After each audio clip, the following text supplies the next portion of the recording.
नमस्कार, DNP India में आपका स्वागत। मैं हूं आपके साथ राहुल चौधरी। तो हम मौजूद हैं मीरापुर विधानसभा के गांव राजपुर कला में।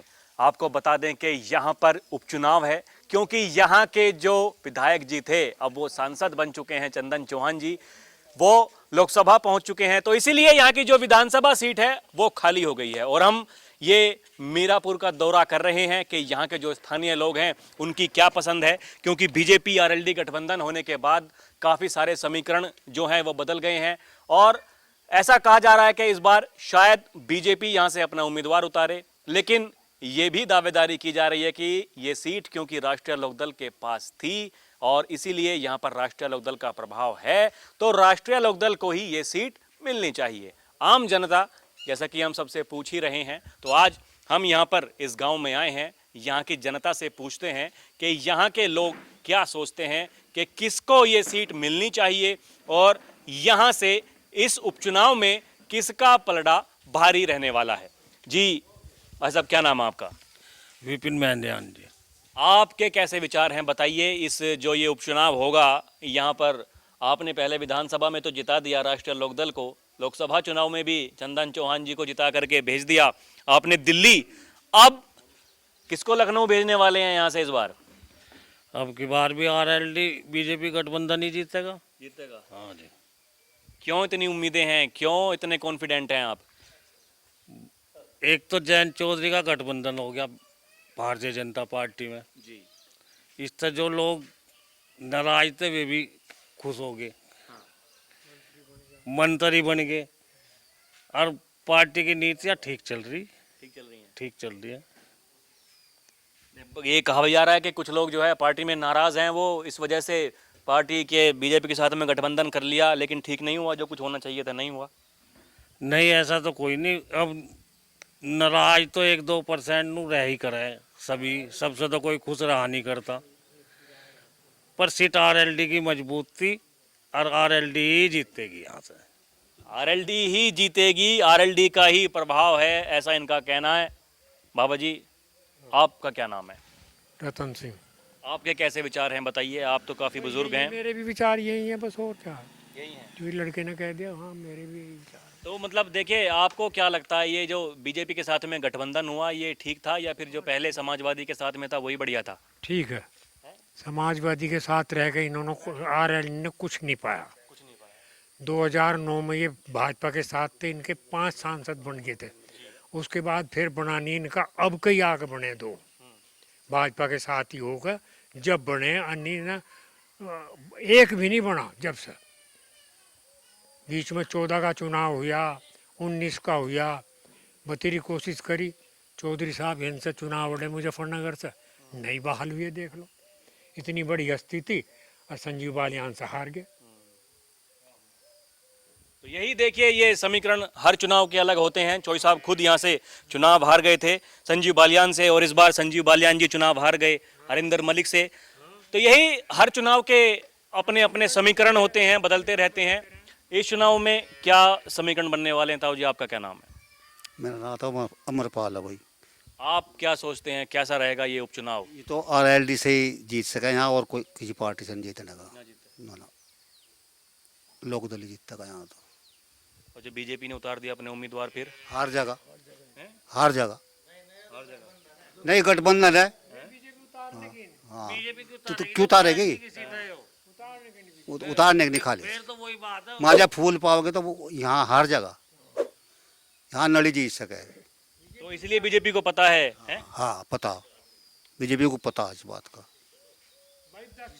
आपका नाम क्या? मेरा नाम यशपाल मेहंदियान। यो सीट आरएलडी की थी, आरएलडी की है, आरएलडी की ही रहेगी निश्चित तौर से है। और पूरा गांव एकजुट होकर आरएलडी का है और आरएलडी का ही रहेगा, इसे कोई हटाने वाला है नहीं है जी। आपका नाम क्या? और नाम तो बताओ। हम तो सबकी गैल है जी, इनकी सबकी गैल है। हाँ जी, प्रदीप नाम है और सबकी गैल है, और अजीत राठी की गैल है। तो मतलब नहीं लग रहा ये कुछ इंडिया गठबंधन वाले जो इतना डेंट पहुंचाया इस चुनाव में, कह रहे हैं कि एनडीए को खत्म कर देगा पीडीए, ऐसा अखिलेश यादव का कहना है। भाई ऐसा तो कुछ नहीं है, ऐसा नहीं है। है जी? ऐसा कुछ नहीं है, कुछ नहीं होने का। वो कुछ भी जोर करे, लेकिन भाई आरएलडी की सीट है, इसे काटने वाला नहीं है यहाँ से कोई सा भी। हाँ। किसी भी विधायक को ले आई हो, ये नहीं कटती सीट हो। जो लोकदल की सीट है इसी की रहेगी। लोकदल की सीट है, लोकदल की ही रहेगी, ऐसा इनका कहना है। और देखिए यहाँ पर तमाम लोग मौजूद हैं, युवा साथी भी हैं, कुछ बुजुर्ग भी हैं, सबसे बात करेंगे। पहले आपका नाम क्या जी? संजय कुमार। आपके कैसे विचार हैं, बताइए क्या लग रहा है चुनाव में क्या होगा? नहीं, चुनाव में तो यहाँ पे तो ये लोकदल वाली, जब पुरानी सीट पहले लोकदल की है, इस बार भी लोकदल की ही है, इसमें कोई डाउट वाली बात नहीं है। लोकल कैंडिडेट मिला, अच्छा कैंडिडेट मिला तो श्योर है, बिल्कुल कोई रोक ही नहीं सकता। उम्मीदवार क्षेत्रीय होना चाहिए, लोकल होना चाहिए, ऐसा इनका कहना है। बाबा जी आपका नाम क्या है? अच्छा, थोड़ा मतलब दिक्कत है सुनने में, ऐसा लोग कह रहे हैं। आपका नाम क्या? गजेंद्र सिंह। आपके कैसे विचार हैं, बताइए आप क्या सोचते हैं? देखिए, मैं तो ये सोचता हूँ कि इस मीरापुर विधानसभा में विगत कई इलेक्शन में ऐसी स्थिति बनी है कि बाहर का उम्मीदवार रहा है, तो स्वाभाविक रूप से चूँकि लोकदल का यहाँ पहले एमएलए रह चुका है और अभी भी लोकदल की ही संभावनाएं ज़्यादा प्रबल हैं। और मेरी अपेक्षा ये है कि लोकदल के लिए भी स्थानीय उम्मीदवार यहाँ हमारी पार्टी सोचे उसके बारे में, ताकि स्थानीय उम्मीदवार होने से वो स्थानीय मुद्दों को बहुत अच्छी तरह समझेंगे और उनका निदान भी स्वाभाविक रूप से अच्छा होगा। तो मेरी तो यही गुजारिश है पार्टी हाईकमान से कि वो किसी अच्छे उम्मीदवार को, जो स्थानीय उम्मीदवार हो, उसको यहाँ से चयनित करे और निश्चित रूप से पूरी जनता का पूरी तरह से तन मन धन से स्वाभाविक रूप से उनका समर्थन पूरी जनता का उसके साथ रहेगा। पूरी जनता का समर्थन रहेगा साथ में, ऐसा इनका कहना है कि जो क्षेत्रीय उम्मीदवार हैं वही यहाँ से चयनित होने चाहिए, उनको उम्मीदवार बनाया जाना चाहिए। आपका नाम क्या जी? सुदेश पाल। आपके कैसे विचार हैं? हमारे विचार तो, हम तो जब से पैदा है लोकदल को ही देते आ रहे हैं, लोकदल को ही वोट देंगे और कहीं देने के, हारे या जीते। मतलब कोई सी भी पार्टी के साथ गठबंधन हो, बस कोई सी के साथ हो, हम तो वोट जो देनी लोकदल को देनी। इसके पीछे वजह क्या? बस जी, हम तो पहले से ही देते आ रहे हैं, शुरू से ही, कुछ वजह समझ लो। नल से अलग हम पे वोट गिरती नहीं, बस क्लियर। और जो कमल का फूल आ गया नल की जगह, हम नहीं जाने। आपका नाम क्या है जी? इंद्रपाल सिंह। इंद्रपाल सिंह। आपके कैसे विचार हैं, आप क्या सोचते हैं? कमल का फूल आ गया तो फिर तो कमल के फूल को जब गठबंधन देनी पड़ेगी वोट, तो फिर तो और क्या है। लेकिन जो प्राथमिकता है वो लोकदल की है। हाँ, वो है लोकदल की। ये तो सारे एक ही उसमें वही है ही सारा मामला लोकदल का, यहाँ तो जो कुछ है अरे सारा मामला ही लोकदल का है, एक तरफा है बिल्कुल, एकदम कोई दिक्कत ही नहीं है किसी बात की। लेकिन क्योंकि बीजेपी के साथ में गठबंधन है तो गठबंधन का धर्म भी निभाएंगे अगर बीजेपी को टिकट मिलता है। आपका नाम क्या जी, आप क्या सोचते हैं? अशोक कुमार जी। आप भी ऐसे ही सोचते हैं? हाँ जी, सब सोची हुई है जी, नल का है, पानी पीने का अपना, नल का ही चलेगा। चलेगा नल, खिलेगा कमल है। हाँ, गठबंधन में होगा तो फिर तो करना पड़ेगा। हाँ। अच्छा, गठबंधन का इनका और आगे पता चल जाएगा कैसा चले इनका गठबंधन आगे चल कर। और तो मतलब कुछ दिक्कत नजर आ रही है क्या अभी? नहीं, अभी तो नहीं आ रही, पर आगे चल कर पता चलेगा ना और इनके गठबंधन का। उसमें मंत्री बना दिया चौई साहब को, देखना ऐसा मंत्रालय दिया है जो पीएम मोदी ने खुद जो मंत्रालय बनाया वो दे दिया। उनका कहना है, खुद जयंत चौधरी कह रहे हैं कि देखिए इतनी उम्मीदें हैं प्रधानमंत्री जी को कि जो मंत्रालय प्रधानमंत्री जी ने खुद बनाया वो दे दिया जयंत चौधरी को। नहीं, वो तो दे दिया, पर आगे जो जनता है जिन्होंने वो बैठाया वहाँ पुछाया वहाँ, उन्हें भी तो चाहिए ना कुछ, उन्हें भी तो चाह ना, तो वो उसका पता आगे चलेगा ना गठबंधन का कि कैसे करके चले ये, जनता को क्या दे या नहीं देते कुछ।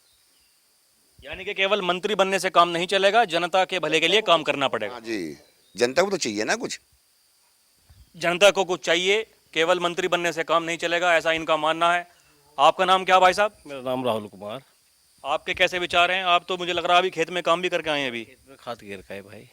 तो कैसा चल रहा, आप बताइए, ये जो राष्ट्रीय लोकदल बीजेपी के साथ में आने से किसान कमेर को कुछ भला हो रहा? अभी कुछ नहीं पता चला, जब गंडे पैसे बढ़ाओगे, अभी तो कुछ पता ही नहीं। वही तो बताया ना। अभी देखेंगे कैसा चला। चुनाव के दौरान तो एक बात कही गई थी कि अब की बार 400 पार, और 400 पार अगर हो गया तो गन्ने का जो रेट है वो भी 400 पार हो जाएगा। तो 400 पार तो हुआ नहीं, तो मतलब क्या ये गन्ने का रेट होगा क्या? मुझे तो लगता नहीं, जो जब वो नहीं हुआ तो ये कर दे सरकार। मुझे नहीं लगता ये मतलब अब ये क्या उपचुनाव में क्या लग रहा? उपचुनाव देखो भी आने दो, प्रत्याशी होने दो, कौन कौन किस किस पार्टी के प्रत्याशी हो। हमारे तो यो है कि सबसे पहले लोकल होना चाहिए। ये तो है नहीं जेब में किसी पे ना तो 1000 रुपये, ना कोई दिल्ली जाने का, ना कोई फरीदाबाद जाने का। कोई ऐसा हो 2-2.5 किलोमीटर का जाओ साइकिल पे मिल आओ। लोकल प्रत्याशी होना चाहिए, यही डिमांड चल रही है। अक्सर हम यहाँ पर सुन रहे हैं जो लोगों का कहना है। जी भाई साहब, आपका नाम क्या? आयुष चौधरी है। आप क्या कहेंगे, आपके क्या वैसे विचार हैं? सबसे पहले तो एनडीए पार्टी का धन्यवाद करेंगे कि उन्होंने चौधरी साहब को भारत रत्न से सम्मानित करा, और ये बहुत ही मतलब बड़ा उपलक्ष्य था जो आज तक किसी ने नहीं करा था। और इसके साथ ही जो एनडीए में जयंत चौधरी जी को बड़ा मंत्री पद मिला, वो भी बहुत खुशी की बात है। और बस यही है, अब आने वाले उपचुनाव में कोई लोकल प्रत्याशी हो जो लोकल की समस्याएं सुने, यही अब मानना है कि लोकल का प्रत्याशी हो। यही डिमांड है सबकी कि देखिए जो लोकल प्रत्याशी है वो होना चाहिए। आपका नाम क्या जी? अचल चौधरी जी। आपका भी यही मानना है? हाँ जी बिल्कुल। जो यहाँ शाम को हम अगर 8 बजे फ़ोन करें हमारे पास मिले, रात भी रात देर रात। अब वो कहीं बेचारा बाहर हुआ, लखनऊ फिर क्या? लखनऊ का वो तो देखो घर बैठे बता दो वहाँ हूँ मैं। वो तो ये चीज़ है।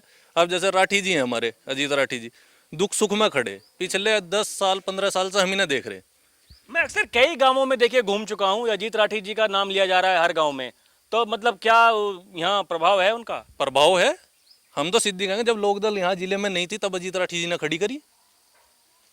अब कल को मैं जाके टिकट मांगने लगूँ, दूसरी पार्टी से आ गया, कहीं से भी आ गया, भाई मुझे दे दो या बाहर का प्रत्याशी ला दो, लोकल वाला कहाँ जाएगा फिर? लोकदल की गाड़ी देखकर लोग किवाड़ बैठ जाते जब लोकदल चलेगा। हाँ जी, लोकदल की गाड़ी देखकर जिले में किवाड़ बंद हो जाते। एक टाइम ही होता जब राठी जी ने लोकदल का साथ दिया है यहाँ 10 साल। ये कब की बात बता रहे हैं, किस दौर की बात है ये? 2013 दंगे की, यानी कि जो मुजफ्फरनगर दंगे के बाद जो माहौल बना तब जी की। जी जी जी। जब अजीत राठी जी ने यहाँ पे पार्टी थमी, और हम तो यही चाहेंगे, लोकल के प्रत्याशी हैं, दिन रात जब भी जाएंगे आपको घर मिलेंगे, फ़ोन करते ही यहाँ पे आ जाएंगे, और इनसे बढ़िया प्रत्याशी और कोई नहीं रहेगा।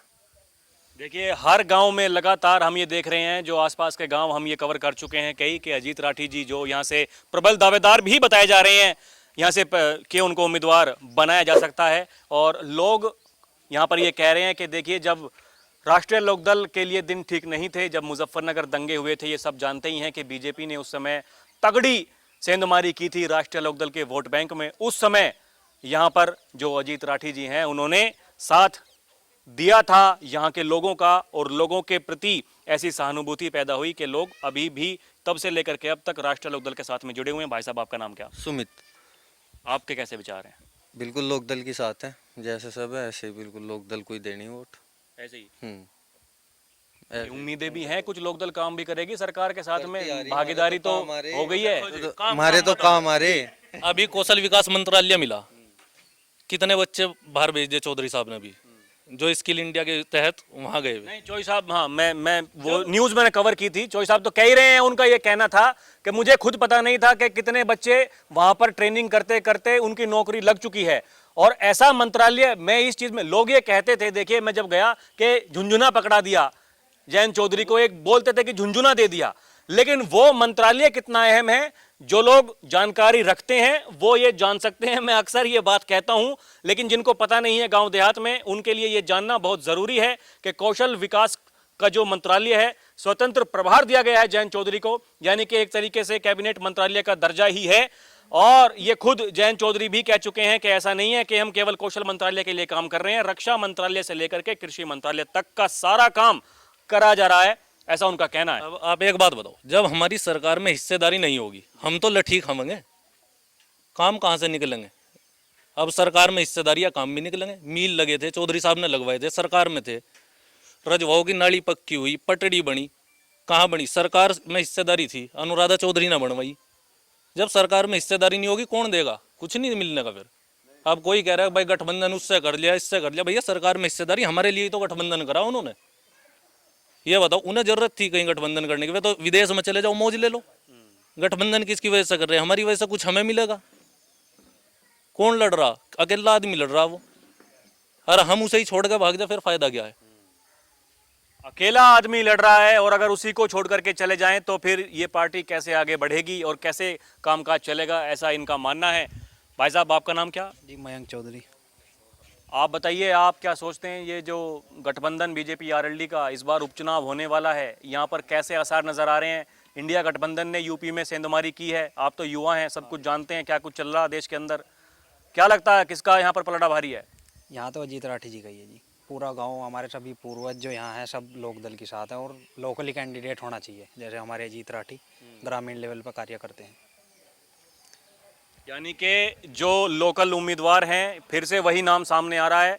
सबका ऐसा मानना है कि उनको ही यहाँ पर प्रत्याशी बनाया जाना चाहिए, ऐसा इनका मानना है, क्योंकि बीजेपी आरएलडी गठबंधन हुआ और गठबंधन होने के बाद में कम से कम ये सच्चाई है, उसको कोई झुटला नहीं सकता है कि पश्चिमी उत्तर प्रदेश में फायदा हुआ बीजेपी आरएलडी गठबंधन होने के बाद दोनों ही पार्टी को, बीजेपी को भी हुआ और राष्ट्रीय लोकदल को भी हुआ। राष्ट्रीय लोकदल का क्योंकि एक भी सांसद नहीं था, 2014 2019 में दोनों ही चुनावों में जयंत चौधरी अजीत सिंह खुद चुनाव हार गए थे और 2009 में जब गठबंधन था बीजेपी के साथ में तब 5 सांसद चुनकर गए थे, खुद जयंत चौधरी उस चुनाव में चुनाव जीते थे। और इस बार जब 2 सीटें मिली तो दोनों की दोनों सीटें राष्ट्रीय लोकदल ने जीती और अक्सर लोग ये भी कहते हैं कि अगर हमें ज्यादा सीट दी जाती तो शायद ज्यादा भी हम जीत करके दिखा देते। लेकिन ये भी तय है कि बीजेपी को भी यहां पर फायदा हुआ। पश्चिमी उत्तर प्रदेश की मैं बात करूं, अगर पूर्वांचल बुंदेलखंड के मुकाबले जो सीटें हारी गई हैं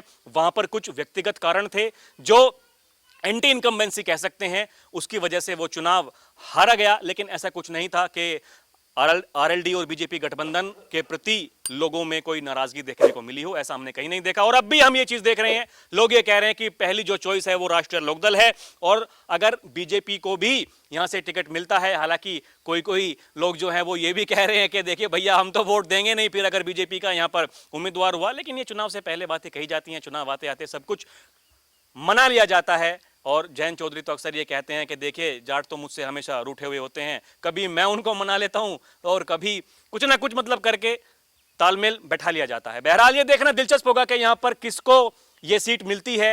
ये जो मीरापुर विधानसभा की सीट है ये फिर से बीजेपी यहाँ पर राष्ट्रीय लोकदल को ये सीट देती है या फिर बीजेपी यहाँ से अपना उम्मीदवार बनाती है, उसका रहेगा इंतजार। अभी के लिए इतना ही। आप देखते रहें डीएनपी इंडिया। कैमरा पर्सन प्रिया के साथ मैं राहुल चौधरी, नमस्कार।